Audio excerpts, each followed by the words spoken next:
him. And the idea, whatever it's going to be, is still going to be the same. Ashe and Seraphine, while they did take over the meta, they are vulnerable to high-pressure mobility champions. And you want to try and put some kill pressure and burn through their flashes and attack them.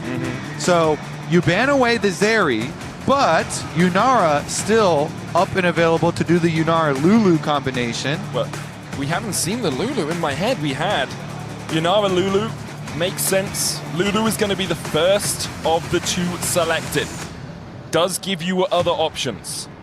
Like Jinx or something? Jinx. I mean, hyper carry. I like Yunara. I agree with you. I'm just saying. It's because I still would prefer him to have the jump. That's why I like the Yunara more. Yeah, but they've done this for a reason, and you already know enemy support. Yeah. I guess the one argument is the Seraphine could be flexed to mid, and then you could have Ashe, Lulu bot lane, Seraphine mid, and just pick an AD jungler. Night You don't Syndra. have too many left. Night Syndra is locked in, as you say, across his career. This is his third most played with an 80% win rate. Yeah, insane. Ooh, Reset City here. Is it Shun time? Oh, Talk about Shun's player Kindred. champions. Oh Shun my brings God. out his Kindred in Game 5. Eponymous with Shun is this Kindred. So often seen as just a facilitator, he can take over a game, as we've already seen in this series with the Kiana, with the Neferi, and there is the Yunara locked in for T1. He's going to try and dance around this Trundle. You have to be a little bit careful there with the Talia rocks and with the Lulu in the game. Is the swell of the crowd support behind them that buoys them up. I kind of want to point out too, I don't know if they actually could even get a camera shot, but there not only is every seat filled in here, but there are people lining the walls. There's there are like people, 50 to 100 people at the back. There's not even extra seats in here. There's just people all lining the walls for Game 5, T1, BLG. Shun throws down, last pick, Kindred jungle coming in. They've got Shun, Kindred, Night Syndra, signature champions. All right, let's see about the jungle clears. Is going to be an early invade. The Kindred, always very tricky early on. And Shun, I assume, did the Q over the back of the Dragon Pit wall. No, he walked through Tribush. Or could even just walk in through here. Yeah. And so he's going to be able to steal away this red buff. And you can see immediate pings. Owner looking for the invade on the Razorbeaks as well. Shun will get the red. It's going to be an exchange. Shun spotted on the Razorbeaks as well, as Owner is. So again, we were talking about the vertical jungle. Split the jungle for your bot lane matchup here. Your Ashe Seraphine. Could be a very painful lane as Faker goes fairly aggressive with his positioning in tonight.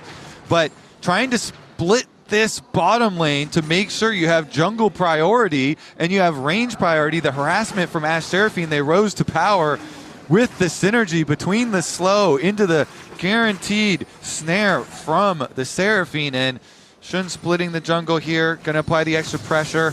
They're slowly building the wave, pushing in. Congratulations, sorry, very quickly, Kobe. Congratulations to Doran's passing perks, the 21st most wins. Yeah, G2 coach perks, right? Yeah. Positional coach, I believe. T1 in Game 5s at MSI, don't have a winning record, 5-7. At Worlds, though, 8-2. As we've said a few times, T1 tend to level up when it comes towards that Worlds Championship, but for BLG at MSI, they have that winning record in best of fives, but at Worlds, well, at least one of those losses has been to T1. And I love the strat from BLG. You know, Pays has been the guy. Pays is him, okay, at this tournament so far. And they're like, you know what? We're going to split the map. We're going to try and get as much poke damage on you under tower. We're going to try and limit the income of this Yunara fairly early on. So Viper and on, getting that push, getting that CS lead, trying to work away at tower plate money. Scuttle Crab, actually, the first mark does spawn towards Shun as well. Nice for him, so should be able to pick this one instantly. Mark number 1 in the bag. Looking for the big 4, of course. Yeah, 4 gets you that break initial break point with the extra range, and then every 3 after that, I believe, is the next break point. So want to be stacking up as quickly as possible. The later on into the game you go, the harder it is to get them as they start to spawn on big objectives in your enemy's jungle. It's a lot trickier for you to find them. So we'll expect to see BLG actually playing around Shun to make sure that he can get some of these invades. at the moment relatively even between the two teams. Carl bought for Pays. He's just trying to survive through this lane and get towards that later game portion. Faker is also stacking up his team. Here's a critical point too, because respawn of both Raptors, and Shun is actually coming to contest enemy Raptors first to push Owner. We'll be able to push him out. Control ward down though, and Owner with the frozen domain looking for the chase. Faker stunned up. Scatter the weak flash away from Shun. Yeah, I mean, it's huge. Mid lane determines the Raptor camp, and flash used by Shun, but he's returning for round 2. Yeah, he wants to get that smite. This is a mark. If you can get to that 4, it's massive for the Kindred. Owner tries to go back in with the chomp. Hawk shot used as well to give vision in the bush. Bot lane's joining the party. On and Viper here. We said they play around it. Owner looking for it. Seismic Shove's going to get the knockback. The dash in, the stun. Shun gets it in the end as T1 unable to stop the Kindred from getting her second mark. Mark acquired. All right, bottom lane pulled all the way over here too. Now trying to make their way right back. I mean, that's a very quick 2 marks. Yeah. Kindred, typically in solo queue, you can stack your marks a lot quicker than you can in professional play. One of the big differences of the champion, because there are far less frequent scrambles of fights and random kills and stuff where you get to be able to mark stuff, but getting an early 2 for Shun here this time around, and mid lane as well. Unleash power! Knight almost takes out Faker. He has to flash away and now has to walk the long way home. No TP for Faker either. Will be a while before he's back in this lane. He's gonna lose most of this cannon wave, although with Owner coming across, it looks like Faker has found the bravery to walk back forward in the lane. Yeah, the power there of Knight Syndra definitely felt. Faker does at least tick over to level 6 off of this. Knight continuing the push though. He's low on mana, gonna go for the reset afterwards, and Faker can just catch. Importantly, Knight using his mana to get the push there means that Faker knows he's not under any threat if Knight stays around. Knight also knows that, which is why he has gone by and back to that fountain. So though, it's another game. Gold leads all the way down here for BLG. Remember, they got pushing lanes again. Nice little split on the jungle too, and getting the early marks for jungle, for Kindred, for Shun here is another good early start for BLG. Of course, T1, they turned that right around in game number 4, the previous one that we just saw, with a lot of good play out of especially Pays and Carrier. But this time around, they're not on those playmaking champions. Yeah. The Mel and the Pike are built for it. The Yunar and the Lulu, not so much. Gonna have to look a lot more towards farm. I think generally T1 feel like they have to look a little bit more towards farm. Like Talia has the Seismic Shove, Doran has the Gnar, but mostly it's like, hey, let's wait for team fights and then let's look for some good team fights. They have strong front to back. The Subjugate will help them with that, although there's no true tank on the side of BLG. As Shun is going to start up this Drake. Pays underneath this tower, caught out by the volley, and almost dies to the beat drop, but doesn't manage to live through it.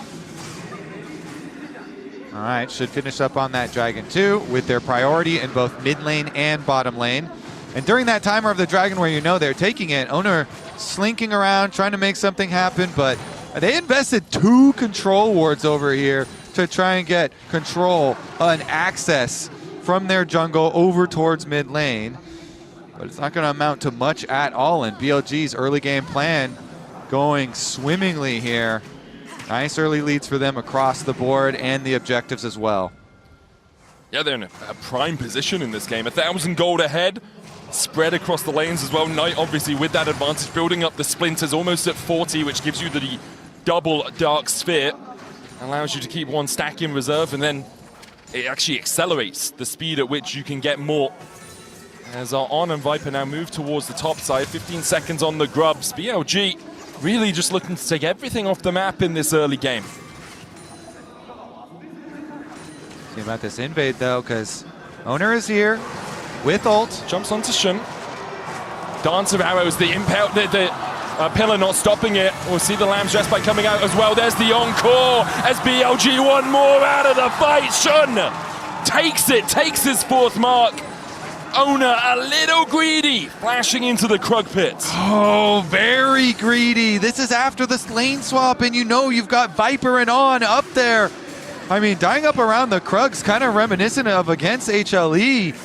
But he didn't hesitate. He flashed over to follow Shun, and Shun's got teammates. And he has his ultimate as well.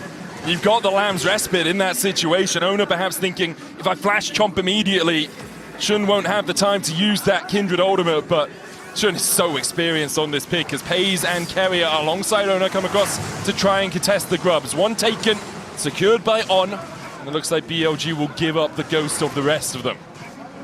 Yeah, I mean, Owner gets back up and is able to make it back out in time to grab the other two, but I mean, that just pushed the gold lead to 2K for BLG, plus no flash, and I believe Shun had him marked. Yeah, he got his 4th mark from it as far as I saw.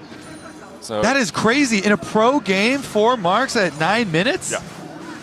That is absurdly fast. We'll have another look back at it. As you said, the red contest, it's a good start for Owner, right? You go in, you get the Chomp, you have Frozen Domain for the attack speed. Pillar doesn't interrupt the Dance of Arrows, but at this point, it just goes sideways. Yeah. He wanted to fall over, but On, really nice shot there. Bounced the ultimate off Shun's head, able to connect. Owner knew as soon as he had gone over there too, it's like, ooh, whoops. Yep. I think it's a bit too far. I got to get out of here. I was trying to run away afterwards, tried to flash out immediately, but not quick enough. On is there, On connects, and it means Shun on his Kindred. Not only is he well set up with marks, but he's super well set up with gold too. Yep. 650 gold ahead, the only lead for T1. Doran, who has not often had that luxury throughout this series, in the lane doing a good job of keeping Bin a little bit stifled. Bin is running the Deathfire Touch instead of something like the First Strike to print money on this Rumble, but Doran, with that range advantage, continues to just chip away at this Rumble. Doesn't get that second hyper charge. At the moment, even though Doran is winning out on the 1v1 top, it feels like the rest of the map really belongs to BLG. China Crystal Arrow doesn't find anyone, as Faker was too far forward in the lane for that to connect. Meanwhile, this is set up for success for Shun here. I mean, he's got Enchanters to back him up, plenty of CC. You have Hawkshot, the dream for a Kindred. Yeah. Kindred with an early lead against a Trundle. I mean, especially with the added vision control and pushing lanes, really such a beautiful setup for him in this game to control. Let's see though, T1 creativity, what can they pull out in this game? But it's also, where do you find that creativity? You talked about it earlier, that the agency in terms of individual plays, in terms of those highlight moments that we often see from Carrier, from Owner, it's just not there. You're a Trundle and a Lulu, and yes, in team fights you should be pretty strong, but in terms of finding a good bone skewer or catching someone out in the enemy jungle, it's so much trickier. Yeah, 100% agree. It's going to be very difficult because you've got a Kindred with accelerated money, so Trinity Force is already done, even though he stopped off for an early No Magic Mantle. Trinity Force is already done for Shun, and he's got pushing lanes to play with and Enchanters, and they're just going to keep on jungle invading. Yeah. That's all they need to do, keep getting Shun as far ahead as possible. They use the Force of Will to drag the red buff away, and that's 5. Owner, yeah, unable to get close enough to take it. Scuttlecrab the next target for Shun. Next Drake is also available to BLG. They want to keep this tempo up, and it makes sense. Continue pushing your advantage where you can. Looks like Shun just playing around the tri-bush there. He's going to wait for the wave to be caught by Viper and On, and then turn his attentions across towards that Ocean Dragon.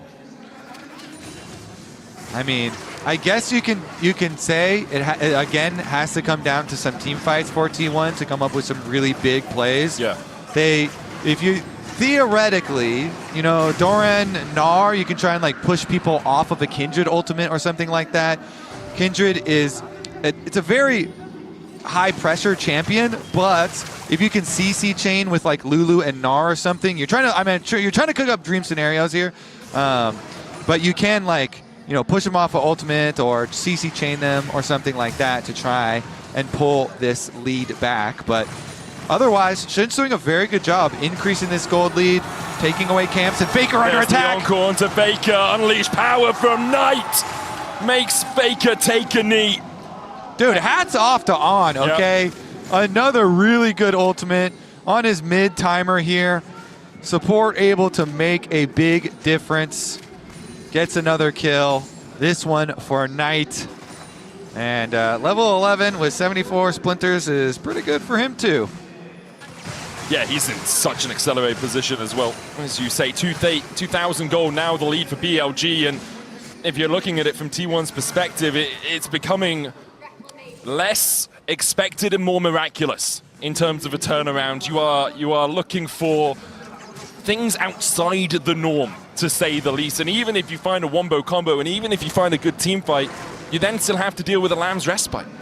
You can see in this Coinbase gold grind that Shun is 1,200 gold ahead, and a lot of that is just from the fact that he's been able to get, you know, the extra kill, the extra minions. He's farming quicker, 40 CS up in the jungle as now he steps forward in the mid lane with the Triforce already complete. Carrier and Paze will be able to clear out the wave. It's just beautiful because Kindred can actually lend a lot of help in sieges. Not all junglers can, and so he's cleared all these camps, can just come over to help support the Ashe and the Seraphine here, and they just continue to lay on the damage while they're sieging, while they're keeping this pressure up. BLG able to keep that control, and Scuttle Crab will spawn right into their arms. Easy enough for Shun to take that 2-level lead for Shun now over Ona, and it's almost a true 2 levels as well. Ona only about a third of the way to that level 10. Equalizer down from Bin with a TP behind Faker. Knight will join first. Seismic Shove doesn't connect. The Scout of the Week will, though. Shun looking for the beat drop alongside on towards the bottom side, but in the end, T1 will be able to walk out. Invested was an Equalizer and an Enchanted Crystal Arrow alongside the Transcend oneself. That's Yunaba's ultimate. But with T1 on the back foot, BLG will happily take a consolation prize of the Rift Herald. Doran's gonna take a look, but yeah, they are indeed going to take that prize. And Shun gonna go home with the accelerated recall immediately with it too. BLG doing exactly what they need to progress this game. Nice snowball so far. T1 though, Pei's gonna try and push back out. Maybe he really wants that turret plate. Ooh, okay, he's not gonna greed for it. Doesn't want to knock the crystals off as Owner's taking away the blue buff, so they collapse into the jungle and... Oh, flash away from Knight. Scout of the, Seismic Shove, I think, was coming out under his feet, so didn't want to get caught on that unraveled earth. Knight with the force of will to claim the blue buff. 1,000 gold lead for Doran in the top lane, by the way. But a 1.4k and a 1.1k for Knight and Shun in their respective roles means the gold still sits very handily 2,000 ahead for BLG. Next Drake up in a minute 10 will be the third for BLG if they can take it. And I wonder if T1 are ready to fight yet. Still no first item on Faker. Paze has a Kraken Slayer. You've got Mikhail's. Yeah. Is that enough? I mean, honestly, not too bad of a time. When you're talking about Doran, I think that is a good point. He's got his flash too. Yeah. So definitely could be a large difference maker in that team fight. We've seen so many turned by a huge Gnar ultimate. And while BLG have done a very good job in the early stages here to get their lead, and especially Shun has just cemented his lead with the experience difference you're talking about. Still, we are looking for a critical fight. Chase on to Viper, who has to flash over the pillar.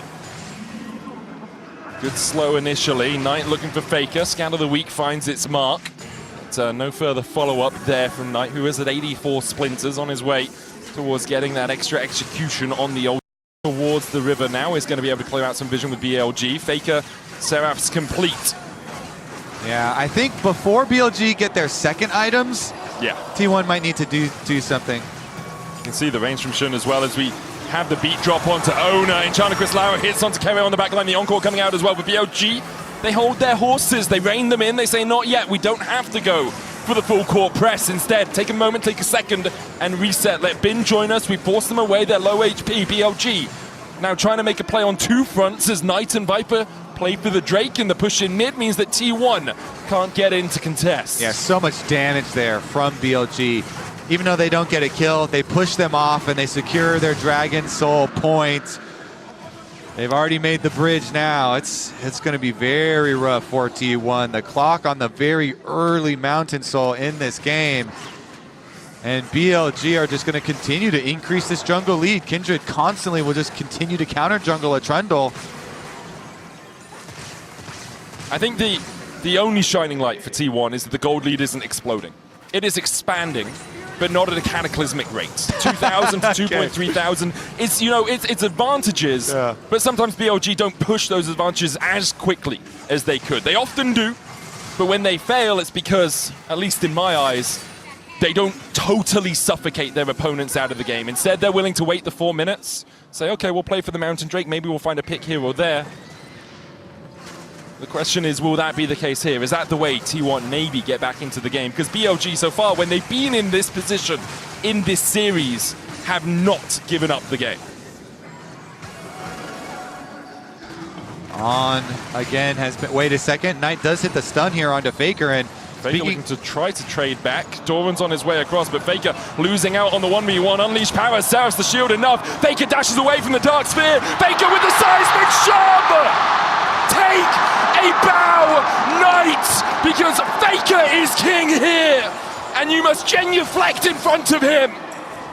He uses the flash, he gets the shutdown, and the crowd erupts. Teleport down here from Bid to clean up the minion wave, though. They're trying to remain calm and deal with the aftermath of this. Knight really thought he had him. He goes for the stun, hits it onto Faker, then he's like, okay, I can close the distance. Faker moved up from that Q, and he dodged the other Q too. Only thing that hit there is the ultimate, the point and click. And Faker's able to finish him off. Nicely done. Gets the shutdown. No flash now on the Taliyah. And let's see, T1 is at the beginning. Turning back onto On, dashing forward into Viper as well. There's the Encore cleanse away. Carrier caught out with though as the Shun steps forward. Viper able to take the kill. A little bit overeager from the T1 bot side, and BLG very willing to punish. Yeah, BLG, they pick up right where they left off. Teleport in from Knight, they use the Herald, immediately drop it. Mid lane gonna get blown open. And this is the acceleration that BLG can bring. That charge was stopped by the pillar. They're still gonna get the damage on the turret and should be a tier 2 for BLG. Once again, they extend that gold lead to about 2.5k. There is a Baron available. Looks like they're playing for Doran instead. Riftail's going to charge through. Doran needs to get the hell out of dodge because BLG have 5 players on their way to kill off this Gnar. All right, Doran does have flash. Can he escape? High note out. Knight goes in with the rocket belt. Tries to get the slow onto Doran. Manages to do so. Flash away. Beat drop only finds one. Unleash power. Doesn't get the stun. The equalizer goes wide and Doran gets himself out. But the Baron was actually begun by Viper and on, and now because they do not kill off the Gnar, Doran, that last glimmer of hope for T1, manages to survive, and now T1 take the mid lane tower, take plates off the bot lane tower, and you can hear the crowd come alive because some of that T1 magic seems to be happening.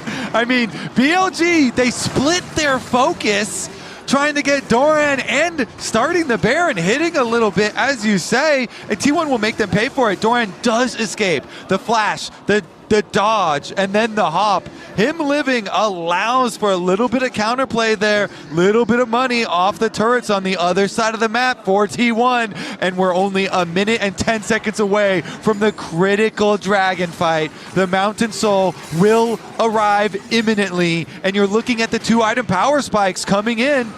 It's pretty much across the board here. Owner doesn't quite have enough for his Spirit Visage, but everybody else for T1 has been able to complete theirs.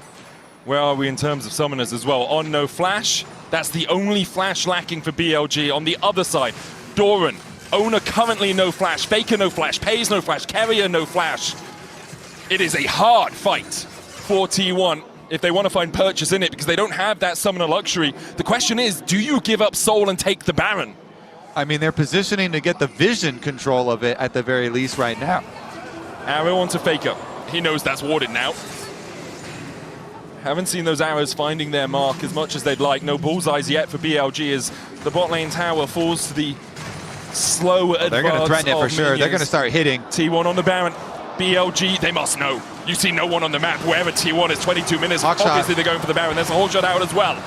Burn, burn, burn! Faker builds They a put wall! down the Weaver's wall. BLG trying to climb over it. 5,000 on the Baron. The equalizer down the knockup, as well as Owner falls lower. Scatter the weak. Encore! Do you want more? BLG won it, and Sun secures it. A scatter the weak into an Encore combo silences the crowd in Dayon. Where else but at the Baron pit? BLG are able to get around the wall. They get into the pit in time. They take down Owner. They take down the Baron. And now they're going to finish up with the base. They don't even bother with the Dragon Soul. They're going to push first. Unlikely to be the final push of the game, but just as T1 had started to come back alive, BLG immediately put them into a sister lead. There will be an inhibitor tower in the mid lane. The Baron remains. This Red Bull Baron power play will continue for the next 2 minutes. This is soul as well, and soul crushing for T1. So much was lost over that sequence. They got kind of close within range of damage on the Baron, so they decided, you know what? With this wall from Faker, let's try and burn it. But BLG still are able to get there in time. Does that hit Faker? It does. They knew their recall position. It's not going to do anything. It just stops the recall. You can see cool, Knight is on. It looked very cool. It did look very cool, but we didn't need a look at the arrow. Look at the arrow. Yeah. You know. Yeah. Channel my inner Crepo for a moment. T1 licking their wounds after that. I mean that's the type of play that just snowballs into too much to handle. Baron and Dragon Soul and gold lead just exploding. Now BLG can take so much off the map, and feels like with that play, they are moments away. Yeah, you can see Shun as well at 7 marks. So accelerated in this game. Doran trying to push through the bot side. He still has 1,000 gold lead, but look at the rest of the map. It's the K at least in every role. T1 trying to push through mid, seeing if they can find some pressure points on the map to play through, but BLG unwilling to give it to them. Weaver's Wall in from Faker. Saves the tower for now, but those cannon minions are going to do enough work to take it down. Faker now isolated from the rest of T1, who will just walk back towards mid. BLG can continue to push. Have another wave on its way in about 20 seconds, and the Baron will remain for it. Faker caught out the volley for a little bit of a slow. Unraveled Earth, the risk of getting stunned with a seismic shove enough to keep BLG at bay. TB behind by Doran. He's just gone mega. BLG must realize that something is up. They'll spot Doran on vision now. And I don't think he's going to go for the engage. BLG backed away enough. This is an inhibitor-saving TP more than anything else. Here comes the onslaught. BLG closing in with the Baron buff. Bin will push up mid, 4-1. Playing it safe, staying at range, waiting for the next wave here to buff up. It's a cannon. It's the last 10 seconds of the Baron buff. Owner goes in with the Impale, Encore lands onto Owner, Subjugate comes out, Doran looking to build up that Mega Narbar, but with the Equalizer he might die before he can even go into his Mega form. A dance of arrows and a dance of death out from Shun as T1 are relegated to defending only their Nexus Tower. Has been pushing in. They have no top laner. Can T1 do it? Can they find a way to get back in this game? Because right now BLG aren't giving them an inch and they need a mile. BLG here. I thought it was T1's home turf here in Day On, but BLG are claiming a small strip of soil on that stage. MSI is where they belong. This is their home ground, and T1 cannot stop their advances. The Lamb's Respite out from Shun just keeps him alive. T1 trying to get through it, but Pays is down, Own is down, T1 is down, and BLG will claim the victory.